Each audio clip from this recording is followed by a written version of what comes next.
Salut la compagnie, c'est Jules Melon et aujourd'hui dans Appro Ciné Critique, je vais à nouveau vous parler d'un film sorti en 1981 et qui fête donc cette année ses 40 ans. Attention, je tape dans le culte ici puisqu'il s'agit d'un John Carpenter, vous l'avez reconnu, Escape from New York, ou en version française, New York 1997, avec au casting dans le rôle principal du charismatique Snake Plissken, un certain Kurt Russell, qui avait déjà travaillé avec Carpenter sur le téléfilm Le Roman d'Elvis, que j'ai toujours pas vu, tiens, il faudra que j'y remédie, et qu'on retrouvera ensuite dans The Thing, vous connaissez l'histoire. À ses côtés, le grand Lee Van Cleef est là, il y a également Donald Pleasence, qui avait joué dans Halloween et qui fera d'autres films pour Carpenter, Ernest Borgnine, Isaac Hayes, Harry Dean Stanton ou encore Adrienne Barbeau. Il me semble qu'elle avait joué dans Fog, le précédent métrage, juste avant celui-ci, donc de Big John.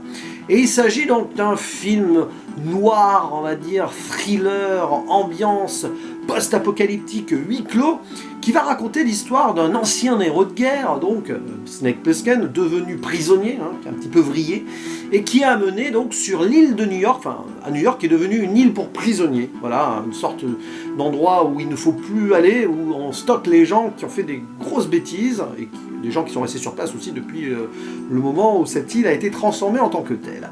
Et donc Plissken arrive au hasard, au moment où l'avion du président, donc Air Force One, s'écrase sur New York, détourné par des terroristes, et visiblement il a survécu, le président, enfin on y croit et tout.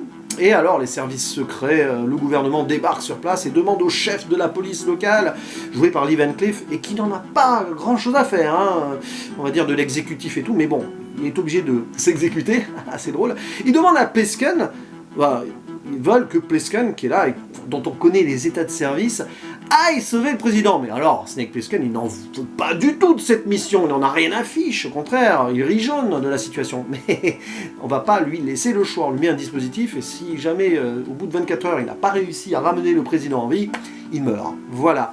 Donc Plissken y va en mode contraint et forcé, avec son bagou à lui, c'est-à-dire qu'il n'est pas très affable et pas très sympathique, mais en même temps, on sent qu'il en a gros, quoi. Et il y va, sur cette île, et sur place, il va devoir affronter les dingos, des crazies en VO, donc des gens qui contrôlent quelque part la ville, menée par le duc, joué par Isaac Hayes, mais aussi, tiens, il va croiser des anciens amis à lui, parce que Plissken, c'est une légende vivante, que tout le monde croyait mort d'ailleurs, c'est amusant. Et sur place, une sorte de guerre interne va se mener, une sorte de guerre civile dans un endroit hors du temps, hors de la civilisation. Et que va-t-il se passer? Est-ce qu'il va retrouver le président, notre cher Snake Plissken? Pas facile à dire comme ça. Va-t-il survivre? Bon, sachant qu'il y a eu une suite qui s'appelle Los Angeles 2013, qui est sortie presque autant de temps après, enfin je crois que oui c'est ça, 15-16 ans, oui c'est ça, ils ont à peu près respecté le timing quand il est sorti ce métrage suivant. Mais bon, oui il a survécu, mais l'important n'est pas dans la finalité, c'est surtout dans l'ambiance et l'atmosphère. Parce que ce film est assez génial à ce niveau-là, vraiment. Il est simple, le scénario, voilà, on va pas dire grand-chose, on voit à peu près ce qui va se passer, affrontement, progression, finalité. Il est assez rustre, le film, à l'image de son personnage principal, mais justement, c'est en cela qu'il fonctionne. Il représente le début des années 80, l'univers Carpenter qui était donc à cette époque en train de se construire. J'ai même envie d'ailleurs d'oser prétendre que ce métrage est une suite logique dans la carrière de Carpenter d'un film comme Assaut, qui est sorti en 1976, qui pareil avait ce côté huis clos, affrontement, tout ça, avec un bad guy, héros ou anti-héros, enfin malgré lui, dans le film de Assaut c'était Napoleon Wilson, je crois son nom. Pareil, comme ça, on sait pas trop, mais il parle pas beaucoup, mais du moins il a ce... Voilà.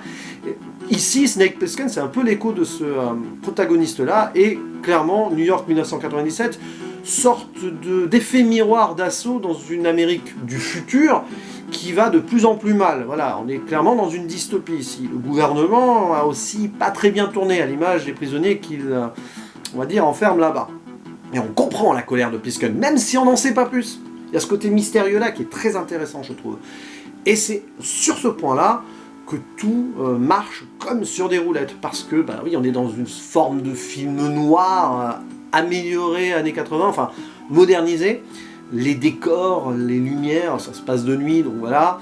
Et puis tout cet environnement très glauque, voilà, avec ces tarés qui ont pris le contrôle, sur place quelques personnages, on va dire, haut en couleur, comme le chauffeur de taxi, donc joué par Ernest Borgnine, qui va aider Plisken, son ancien pote Brain, donc qui lui est interprété par Harry Dean Stanton, tout ça, et puis une histoire qui va se mêler un petit peu, enfin, il va y avoir un build-up d'émotion à un moment, même si c'est pas le propos du film.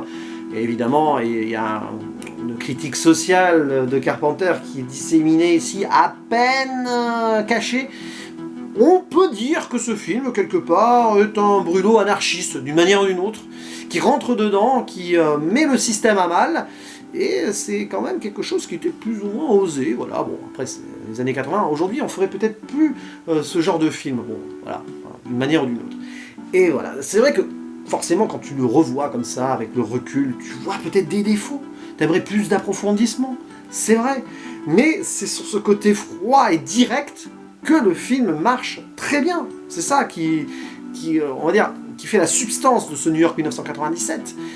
J'avoue que j'avais aimé la suite aussi quand je l'avais vue à l'époque. Je la reverrai un jour, hein, pas dans l'immédiat, mais voilà. Mais là, en revoyant celui-ci, que j'aimais déjà, bah, je l'ai remonté même dans mon estime, je suis passé de 7 à 8 sur 10. Après, la note ne veut rien dire, mais il faut être dedans. Si vous n'êtes pas dans l'atmosphère et que vous ne rentrez pas dans le truc, ouais, vous pouvez trouver le temps pas forcément long, mais avec quelques redondances, voilà. Mais puis, alors évidemment, il y a autre chose qui fait que cet univers est assez palpable, c'est la musique de John Carpenter, en mode, voilà, synthwave années 80. Vous entendez pardon, une version un petit peu retouchée en mode MIDI là, que j'ai trouvé sur YouTube, comme ça, pour faire une petite ambiance de fond. C'est génial. C'est l'un des meilleurs thèmes, déjà le thème principal de Carpenter est une des meilleures compos sur tout le film du monsieur. Et dire que Carpenter avait composé comme ça, pouf, à l'arrache, parce qu'il n'y avait pas assez d'argent pour engager un autre compositeur, hop, il a fait ça avec des bouts de ficelle, et ben voilà ce que ça donne. C'est assez fou quand on y pense. Hein. Le gars, il savait quasiment, et il sait toujours, parce qu'il est toujours là hein, parmi nous, il sait tout faire, monsieur Carpenter. Et on aimerait, voilà, le revoir derrière la caméra pour un autre film un jour, mais à mon avis, là, je pense que il a assez donné, et Hollywood ne lui a pas forcément bien rendu non plus. Quelque part, la critique du système qu'il faisait déjà à l'époque, bah, hein, on peut dire que c'est un petit peu son destin, monsieur Carpenter. Voilà, donc, je ne vais rien dire de plus sur Kurt Russell, qui est parfait pour ce rôle, tout ça, blabla, et puis qui a inspiré des personnages d'autres genres de films, voilà, mais aussi d'un jeu vidéo qui s'appelle Metal Gear, puisque Solid Snake, c'est Snake Plissken, d'une manière ou d'une autre. Bref, ce film a laissé sa trace dans l'histoire de la pop culture, et évidemment, du cinéma. N'hésitez pas à dire en commentaire ce que vous pensez de ce New York 1997, est-ce que vous le placez très haut dans la filmographie de Carpenter? Appréciez-vous sa suite aussi, pourquoi pas, voilà. Et il ne me reste plus qu'à vous dire à la prochaine. Ciao!